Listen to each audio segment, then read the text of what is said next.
Quote.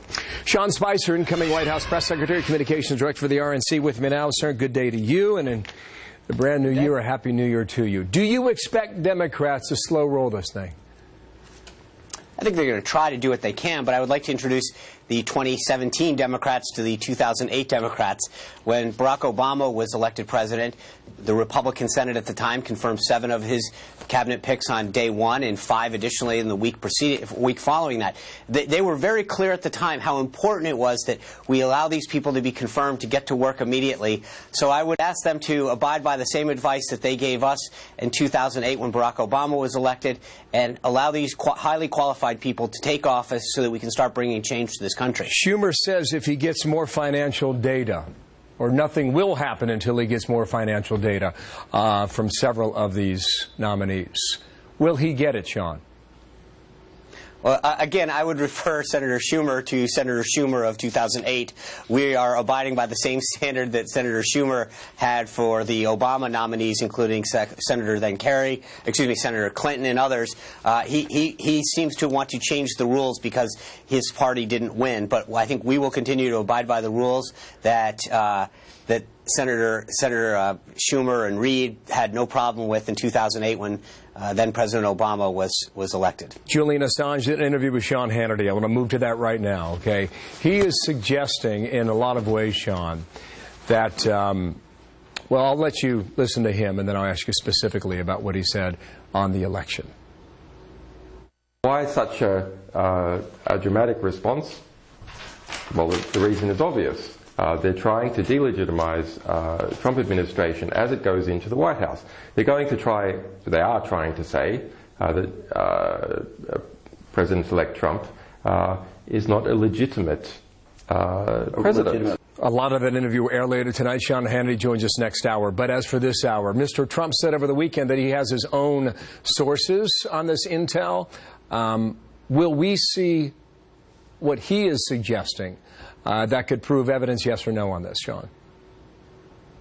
Well, the president-elect gets briefed by the members of the intelligence community on a daily basis to ensure he's up to speed. So he can't necessarily reveal everything that he is privy to because it is classified, but he is given that access to that information and those sources and methods of what's happening. I think it could settle his argument to go public, Sean.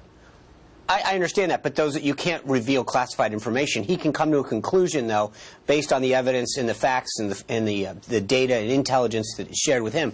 The report, keep in mind, isn't even final yet. He will be briefed later this week by the senior members of the intelligence community once the report is final. But the bigger question I have, and I've stated this before, is when you look at the magnitude of the response and the sanctions that we instituted as a government, the question has to be asked, are those sanctions in proportion to the acts that have been committed? Because these are the greatest amount of sanctions that have been instituted in modern history. We've never kicked 35 people out and closed 2 sites of a country in peacetime. So the question is, are they proportional? And number 2 is are they political or are they diplomatic? Because they never responded to China when millions of people had their sensitive information hacked.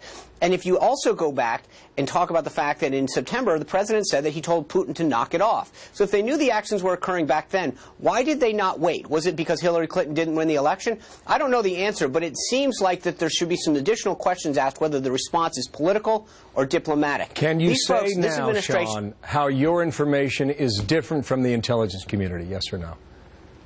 No, it's not a question of different, Bill. I think what the intelligence community does is provide principals with the raw data to make conclusions and draw inferences as to what they believe. Their job is not to come in and give you the conclusion. It's to give you the data and allow the decision makers to decide how to act based on the data sets and the intelligence that they're given. That's what President-elect Trump will be given later this week, and he will come to the conclusions based on the intelligence that is presented to him of the circumstances that have occurred. But the fact is that this administration tried to have a reset with Russia at the beginning, and it failed. I understand that didn't work out too well, but this administration understands the importance of Russia and putting America's interests first in the geopolitical climate that we live in. We will do that, and this president, I think, is going to understands that it's in America's interest to have a very fruitful relationship with Russia. 2 more quick things. Supreme Court nominee, when will we get a name? When the president-elect's ready to give one. All right. He's focused on his cabinet right now. He's been talking to folks about this. But after the cabinet is filled, I think then you'll see some further action on the Supreme Court. We saw Mike Pence moments ago. When is the first press conference from the president-elect going to be held? I would expect in the next 10 to 15 days. So before the inauguration? Absolutely. Okay. Sean Spicer, thank you for your time. Many more questions to come. Thanks, Bill. Thanks for your time today. You bet. Martha. Of course. Deadly storm.